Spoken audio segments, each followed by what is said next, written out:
loading up the hearse, throw it in reverse. Come from the church of the Marvel Universe. Bodies getting stuffed in the bags. Well, howdy ho. Well, hidey hole. I don't want to hide anything in a hole. Get out of here. Welcome to the Cryptcast. I'm Mike. And I'm Brian. And we are coming to you from inside the Comic Crypt in Eatontown, New Jersey with a book review. We're going to talk about holes. We're going to talk about The Plot Holes by Sean Murphy. How deep is a plot hole? Depends how big it is. Web deep? That's such an in-joke that means nothing to anybody. He wrote and drew the whole book. I appreciate his drawing. I don't so much appreciate his writing. No. Okay. Because Punk Rock Jesus, which he made fun of in this, he referenced his own book. Also in this. not a good book. Okay. Yeah. All right. I remember being very excited for when that came out, and I was highly disappointed. Did he write the White Knight stuff? He did, didn't he? Mm-hmm. That stuff was good. The first volume was. Well, the problem with that is it went too long, because, I don't blame him for that. I blame companies going, sure, it worked, and we made money on it. Do it again. Do it again, until you kill it. He had a successful, 8-issue thing? I think that's what it was, 8-issue White Knight series. Yeah. And then it just, it immediately, as soon as it started in the volume 2, it just... It was a sequel 8-issue, and then it was a 6-issue, and then it was a 4-issue. And then a Harley thing, and then there was a one-shot, and then there was another thing. Yeah. Typically, like his art, just like his writing. Where do you want to start on this? Because I don't have a ton to say, because you could wrap this story up pretty quick. Paragraph. Yeah. We'll go with premise. The plot holes are a team of fictional characters. Each character is taken out of their book, out of their story, that is going to be canceled. So it's not going to get published anymore. And they retrieve characters to join a team out of their respective story arcs, because their universes are going to end when their stories are done being printed. So either these characters will die, or they will become members of the plot holes. What the plot holes do is they kind of operate outside of the story universes, and they hop into stories and try to rectify mistakes or things that endanger stories. They edit them. Yeah, they edit them. Yeah. To try to get them published and save them from being canceled. The plot holes are Ed, who is a woman. The Ed is short for editor. She's the leader of the team. Her real name is Autumn Meadows. Yeah, Autumn Meadows. Roar. It's Roar. Roar. That's the dots above make you pronounce it different. Yeah, his name's Roar. His name's Roar. He's a cat guy. He's a big gay tiger. He is actually a homosexual tiger. Yeah, he's a big gay tiger. But he's a man in armor. He's a big tiger man in armor. Yeah, he's a big tiger man. Yeah. He's Tony the Tiger.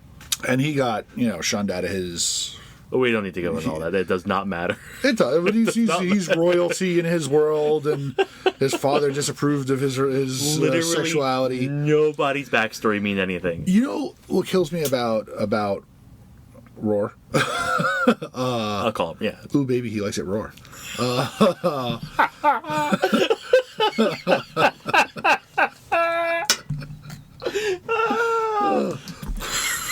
He's a shapeshifter. Yeah. But he's clearly the character with the coolest aesthetic. You couldn't make somebody else a shapeshifter? Nope, just him. And he doesn't even use it in any integral way. He uses it once in the story. No. He uses it, in the end game, he uses it 2 times. 2 times? He turns into a giant eagle. Oh, okay, right. And then he turns into a giant whale. By the way, wrong kind of whale, Sean Murphy. Sorry. Why was the whale wrong? Because they were in Moby Dick. Oh, you're right. It was a wrong. Yeah. He turned into a giant blue whale. You're right. Yep. Moby Dick was a sperm whale. Yes, he was. Wrong whale. 100%. 100%. I didn't even take the visual in until you said it. I immediately was like, no, fuck you. That's wrong. Caveat for the power, he can only turn into animals that exist in the world he's in. Right. means nothing. Hardly a thing. Like all their origins. Another character is from a manga, and he's Johnny Manga. His name's Johnny Manga. His name's Johnny Manga. Well, he has another name. I forget what it is, but they call him Johnny Manga. Yeah. Making fun of him, and it just stuck. He has his own flavor of dialect and slang. Flip. He says flip for no reason. He explains that it is slang from his universe and never explains what context it is. He actually does. He said we say flip because we like to flip things and see from the other side. But he says flip for everything. Hey, not even in that context, right? Yeah, like hey flip is like reading it. It's like, well, what's the other side of that? He has the worst story, I think, because he's. Hold on, I have to find it in my notes. He has a great story. He comes from Rowblades. Yeah, right? Hold on. I have to find it because I wrote it down because it's so fucking stupid. His story is Rowblades. They're giant mechs, and the mechs are operated and powered by someone driving a drift car. Yeah, inside. So how well they drift inside the robot. Powers the car. Yeah, powers the robot. Giant robots powered by samurai drift. Drift cars driven by samurais. Yes, he's a samurai who the ancient art of drifting. Yes. And he looks like an elf. He looks like Link almost. Yeah, almost. Yeah. Just in orange. But like he's a manga character. He has the big eyes. They refer to it all the time. They're like, you can't fit in because you have those big eyes. When they go, there's a thing later where they go into a Robin Hood story, and the guy goes, "Oh my God, what happened to that guy's eye?"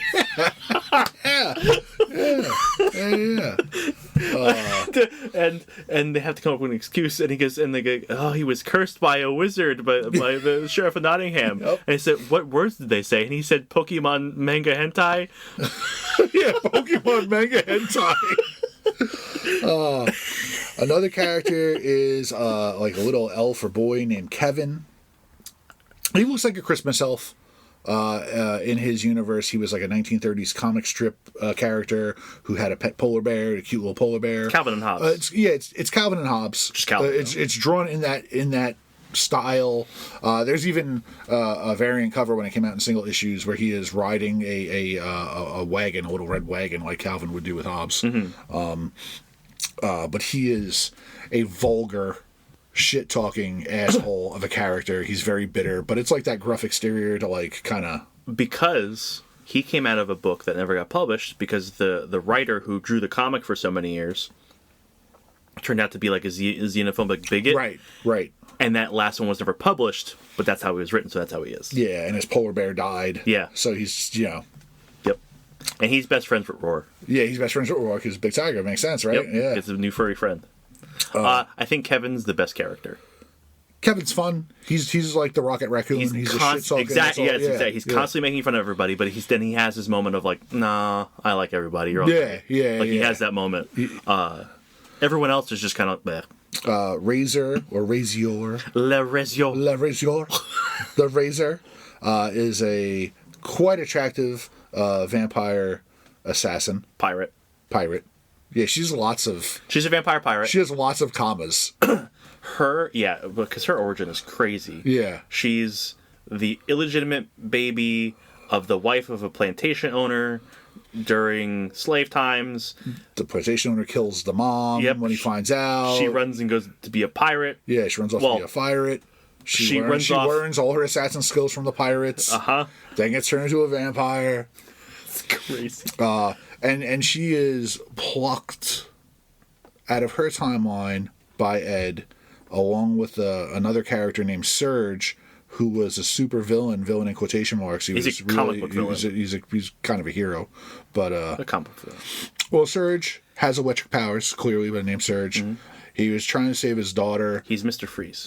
He's essentially. My family member is dying. I have to put them in stasis until I can find a cure. Yeah. And I hurt people because it got out of hand. Yeah, and basically Superman and Batman are less understanding versions and just really try to stop him and prevent him from saving his daughter. Well, it seemed like there was, in their thing, there was some miscommunication because they said, like, if you would have just told us, we would have helped you. And he said, oh well. Well, the Batman. And he- Well, the Batman character said that after the Superman character has already been murdered. Yeah. And he's like, "No, you wouldn't have." Yeah. You know, and I'm kind of with him. No, they wouldn't have. Yeah. But Surge and Razor had specific roles. They were picked because they had villainous arcs to do the killing, to do the dirty work. Yeah, Ed needed someone who wouldn't balk at killing people. Yeah, and Ed was presenting it to other people as a chance to write their own stories Sure. and fix their lives and have, you know, some closure. But basically, what the story is about is Ed is looking to retire. And she finds this guy, Cliff Weaselwitz, Also known as Cliff also known Inkslayer. as Cliff Inkslayer, who's a writer. He's a comic artist. He's a comic artist, right? Yeah, he's a drawing table in this thing, Yep. and he's such a relatable bitch. When his apartment gets trashed, he's like, "My action figures." That struck my nerve. I was like, "God damn it, man!" I would. Well, she like walks. So he's also in a book. Yes, He's a book. He's a character. Yes. And just to clarify, these exist in an AI editing program yes, that Ed's husband makes, and they're doing all the editing within. yeah. Ed was also a real world character who was dying. This is a reveal later in the book. Yeah, and she was dying, and her husband was making this program so they would have more time, and she wouldn't have to work as much before she died. Yeah, but she buried herself in the work instead. Instead, yeah. Cliff, in his story, which, like, I would never want to read Cliff's book because he was a down on his luck comic book artist who couldn't make it happen. He had a wife who died of cancer, just shit down on his luck. And I think Ed saw something of herself in Cliff, which Sure. is why she tapped him. I like how she tests him. She pulls a sword out and is like, "What's this?" And like he gives like a Yeah, like a dissertation. a description of like, well, it's got this kind of like, you know, thing, blah blah blah. Like he describes a pretty close fantasy sword, and she goes, "Close enough." Right. So, in the first issue, Surge dies In a very important way. in a very important way. There are the plot holes should be the only things that can travel between books, and they find out that there are these. What the hell was the word?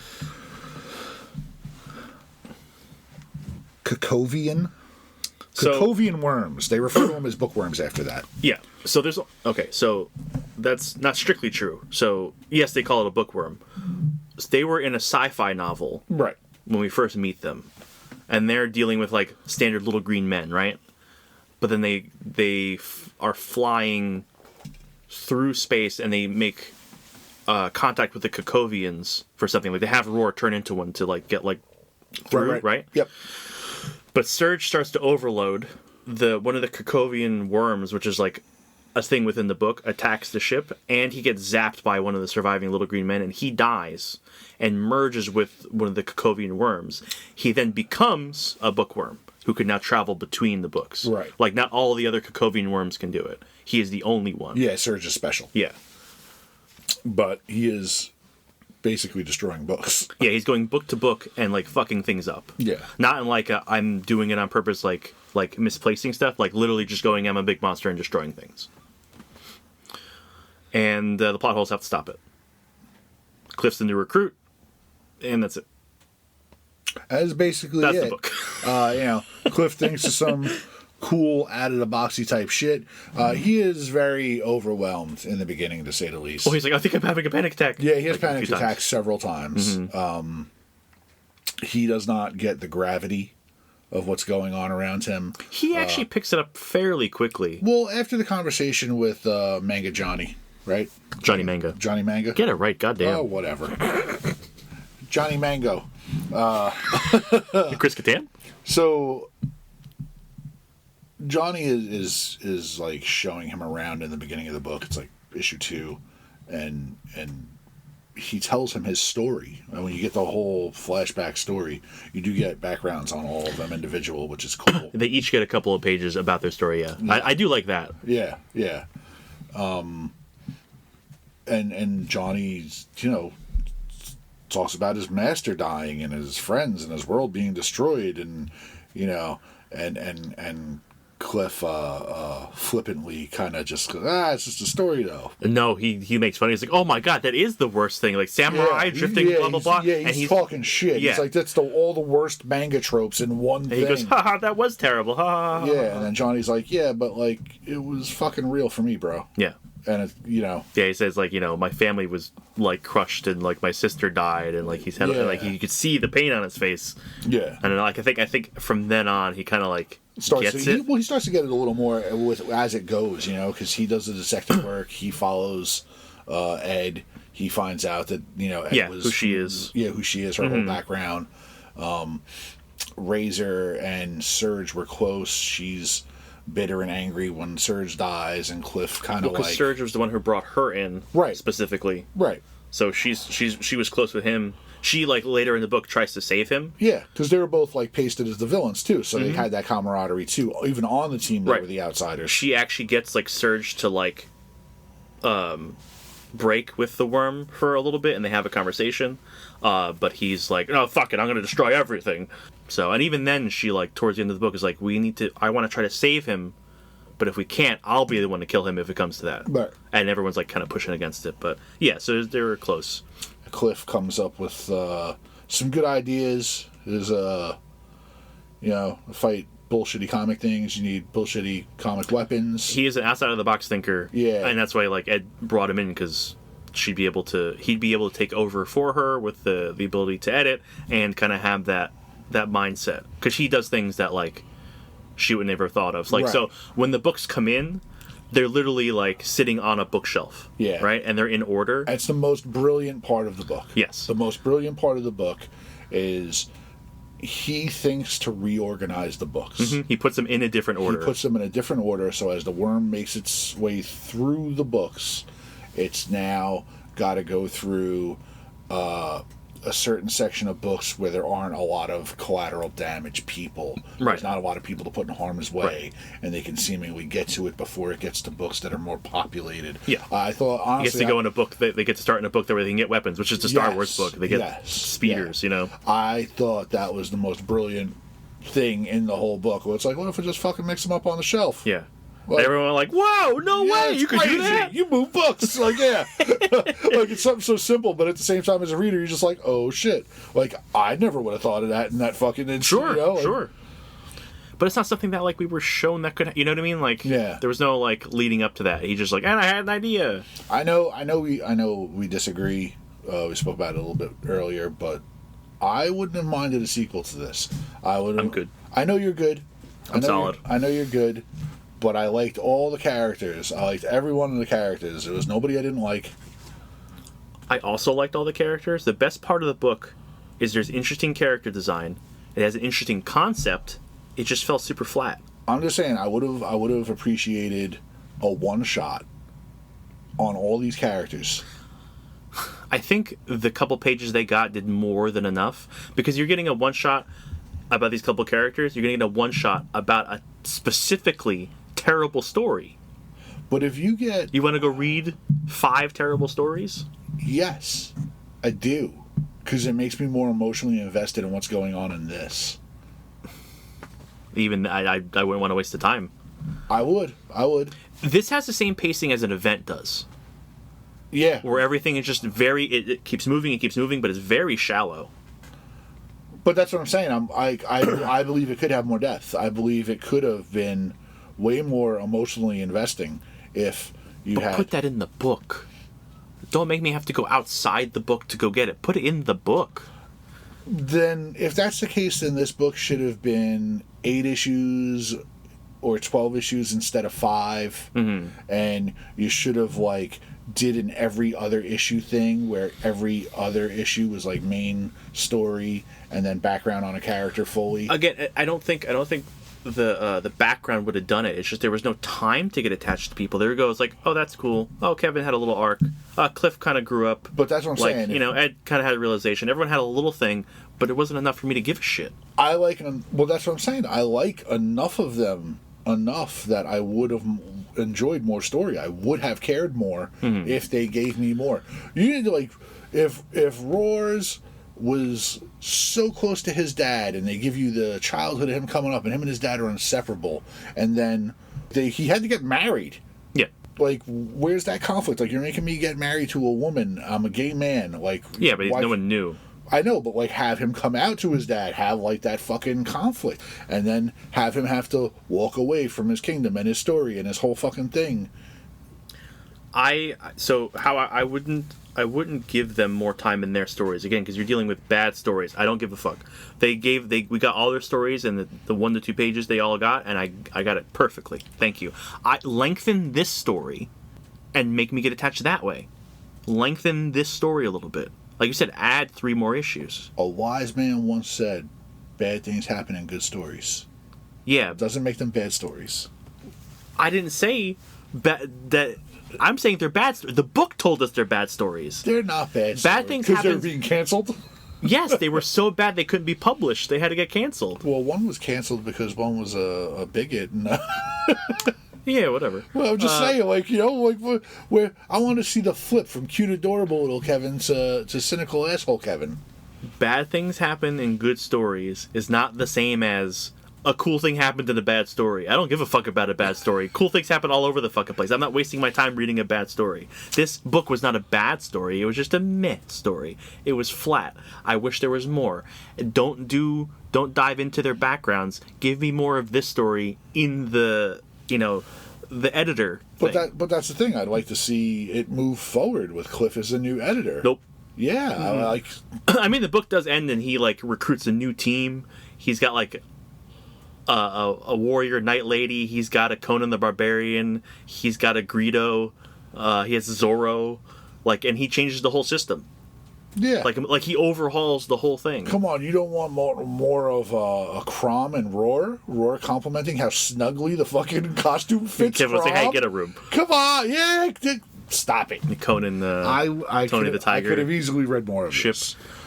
I don't think I would ever need to or want to. That's fine. Damn. But Yep. that is it. That is it. They do save Surge. Kinda. Surge gets to go out like a hero. He gets separated because Cliff comes up with a gun that gets to... So instead of... anytime someone sees them, it ruins the book because it gets written into it, right? Right. So he comes up with a thing of like, okay, we're going to make this special gun that takes them and puts them in stasis in a different place, and when we're done, we get to put them back. It doesn't ruin the book. They do that with him as he's killing Ed. He ends up in the stasis spot, and then Ed convinces him, like, hey, the system's going to be down. We'd only reboot it if you do it. And he gets to sacrifice himself and save all the people of all the books. Yeah. And be a hero, which is cool. Because that's a big bone of contention for Cliff at first when he's having troubles with the whole situation, is that like his life was very real to him until he found out he was a character in a book, and that all those people and all those stories are real, are viable, they're real, they're like, they count, they matter. Yeah. He was not cool with letting books go away. Yeah, how easily the team was okay with killing people, and he was just like, what the hell? And he's like, well, they're just characters in a book, and it's like, yeah, so are we. Yeah, but but again, he becomes the editor, and he changes the whole system. Like, he's got invisibility suits, and like, so they don't get caught, and like all this other shit. So he makes it better. But I don't think I would want to see more of it. I don't know. There was some really cool gut wrenching moments in there. Like Ed takes Cliff and the team to one of her favorite stories, and then they get, and it's a historical thing about George Washington. Well, no, they're it's not one of her favorite stories. It's just an edit. They're doing an edit there. No, it was her favorite. It was one of her favorites. She was telling Cliff about how she used to read that book, and George Washington would write letters home to his... No, she was talking about this, the significance of this book and why it needed to be published. Yeah, but she also said she read it. It was one of her favorites. That's why she apologizes to George Washington before she kills him. I guess. She doesn't kill George Washington. They just leave, and they don't. The thing doesn't get published. Well, the book ends. Yeah, the book. Now it doesn't get published Yeah. anymore, and she apologizes to him. She's like, "Well, you're all gonna die now. I'm sorry." Yeah. Look, there's moments in it. Like I said, character's cool. There's a couple of standout moments, but overall, it's just not there for me, man. Well, I wanted it to be better. They're not all gonna be. No, they're not. I wish it was more. There's nothing in there that made me go, oh, that sucks. It was just like, but where's the rest? Like I said, it has that event pacing where it's just like, you're just getting surface level. You're not really getting any kind of depth in anything, and it was frustrating. It reads quick, thankfully. It's not overburdened with dialogue, and the pacing's, like I said, very quick. It's just good. Yeah. Good. Good? Instead of meh. It's so good. No, it doesn't have the... It didn't quite get good. It was good. Good. Good. Giggity good.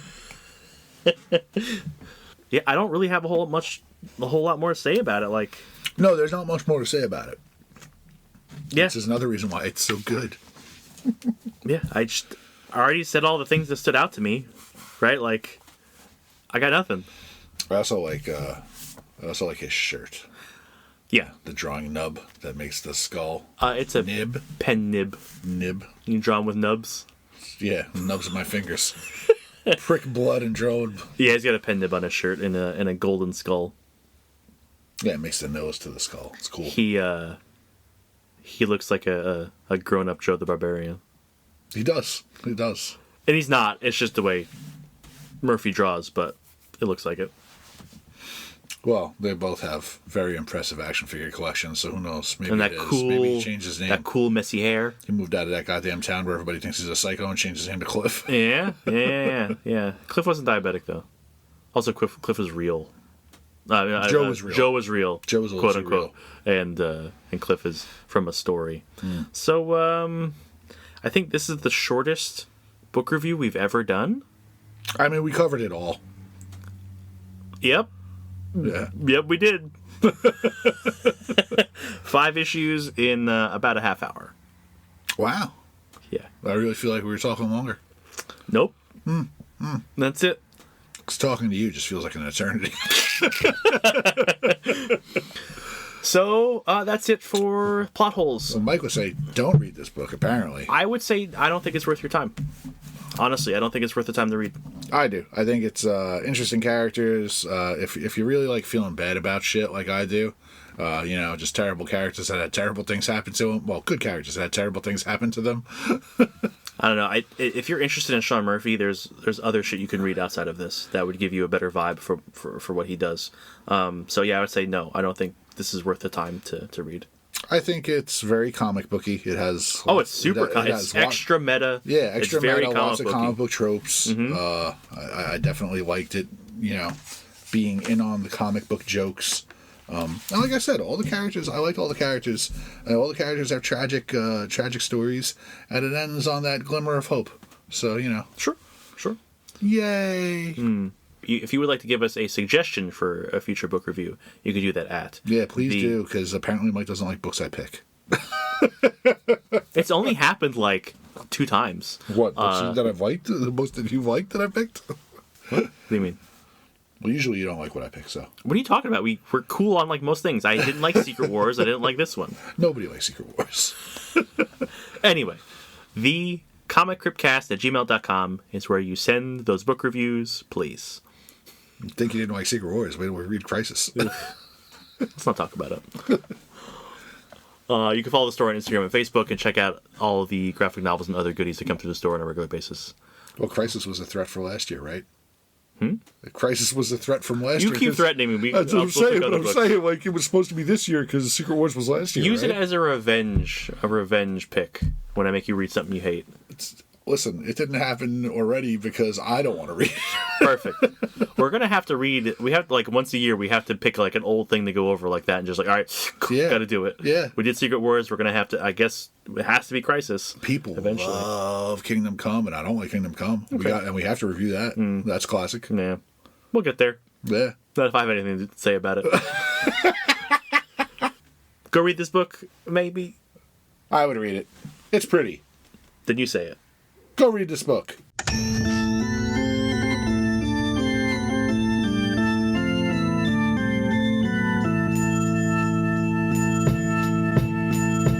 We loading up the hearse, throw it in reverse. I come from the church of the Marvel Universe. Bodies getting stuffed in the bags like comics. The hardcore get it while the soft bitches vomit. I came to this earth on a radiated comet. Now the planet is in perilous danger because I'm on it. Fly super villain with the superpowers in me. Got the red issues and all my shit is minty. Body like Ben Grimm, suckers I be beating down. Look around and we be found chilling out in Eaton Town. I be at the comic crypt stacking up the kryptonite. Doomsday and Superman every time I grip the mic. Dark Phoenix overloading, supernova sunspot exploding. I'm the Punisher reloading Bobby Drake when he's frozen. Storm forming ominous clouds over the ocean.